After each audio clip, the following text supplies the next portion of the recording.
Now this is part 2 of our bouquet. You can see our structure to this point, where we are from the back.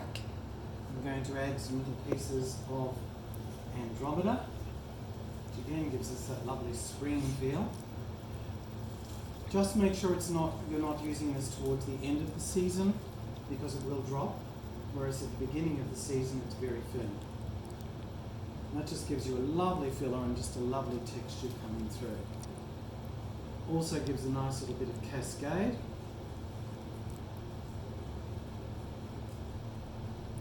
Whoop, I've lost that wire. So we'll just go in again with that. There we go. Into that section. It's just lovely, this. Pleasure to work with it.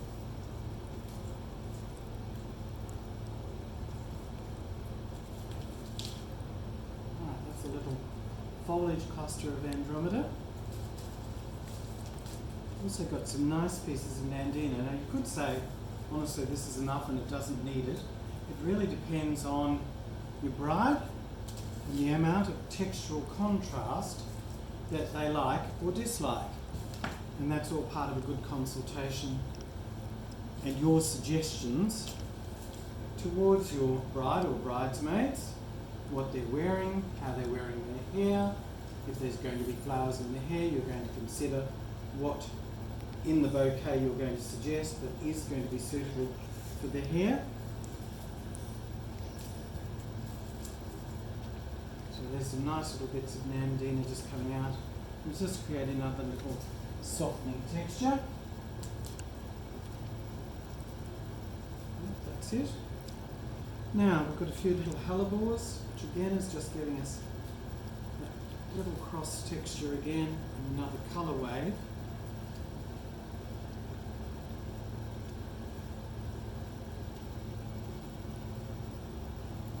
Just bring a few of those in, that's that touch of spring. Now these could also be, if you took the throats out of the orchids, you could actually glue those into the throats. And that's quite an effect as well.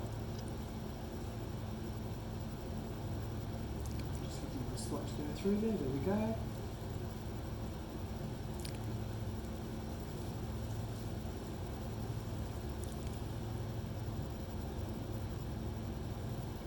A little bit of image here. Quite a mixture of things here.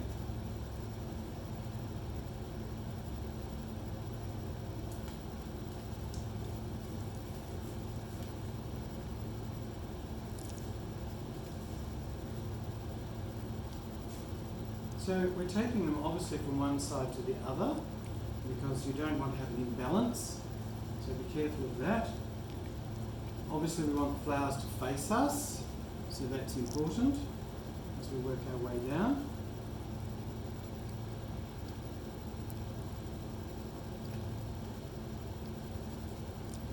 So there's a bit of image here.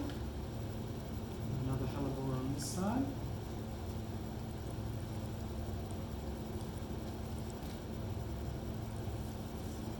Now, we've got the loops, but quite honestly we don't need them. So we'll put those aside. I did also have the daffs, and that's really a very springtime look, but you just want them sitting underneath. And if we do include them, I'm only going to just have just a couple maybe on the diagonal, and that's purely for a cross texture of the daffs coming from one side to the other. So just sitting them underneath, and they're facing you, so they're like stepping stones coming down, so they're looking at you. And finally, just a touch of colour with the roses.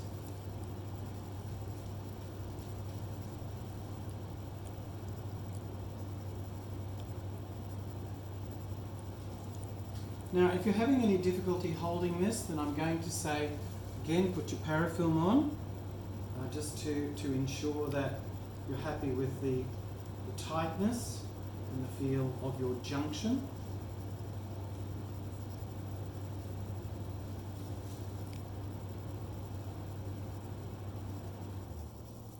Just coming up underneath there, up into that junction, bringing that around.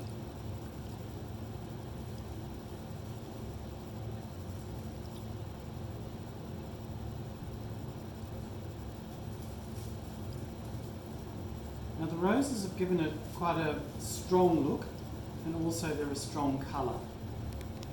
That one's got a little bit too much movement, but fortunately we've got the one we prepared earlier, and that's going to sit perfectly and give us that balance.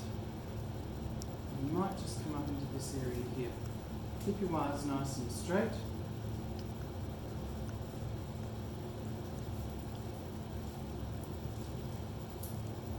Just feeding in and coming through.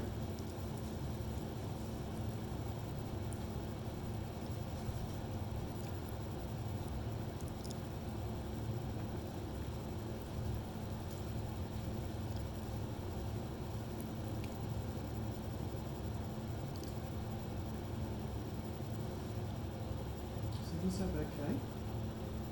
Check it in the mirror. Always make sure it's got a little bit of moisture. This could go in a plastic bag overnight, depending on whether you want to put it in the fridge or not. Now, it does need parafilming, so if I come to the back, I need to parafilm this area here, so get those flowers out of the way. And you can finish off. If you do a surrounded leaves underneath, it gives you a very nice finish. And with regard to the length of the shank, once you bind these together with parafilm, usually 5 fingers and 4, or if you have big hands, 5 fingers and 3. Always parafilm over the end of the stem. Now I'll also mention, as far as finish, if you look at the bouquet holder clip that I did, this one is bound with a decorative, well, I'm going to say decorative twine, but it's actually a rope type structure with iridescence in it. This one is China knot, and this one is ribboned, and that's the one you're going to see on the previous clip. Any of that can be done here with regard to our finish of this one. And as I say, if you just put your leaves behind, you're going to cover all your mechanics. It's going to be lovely and neat as you go through. So that would be taped in right up to your junction, and then come up with basically that equivalent. Now let's just turn that around, double check. Now for more steps and information, I'm going to say skill of flower arranging. It's got all different structures with regard to wide work in the wedding chapter. Obviously bouquet hand holders and hand tied. If you were doing a longer trail on this one, you can actually join together on perhaps an 18 gauge wire, 1.25, 2 or 3 of those, and you can drop down and then go back up into the junction. So that's another way of constructing. Now don't be afraid to pull back towards the body, because that always gives you that nice look that it comes through. And that's the completed bouquet. I hope you enjoyed watching that, but don't leave them out on the bench. Put a little bit of damp tissue over, put them in a bag. Thank you very much. Hope you enjoyed watching it.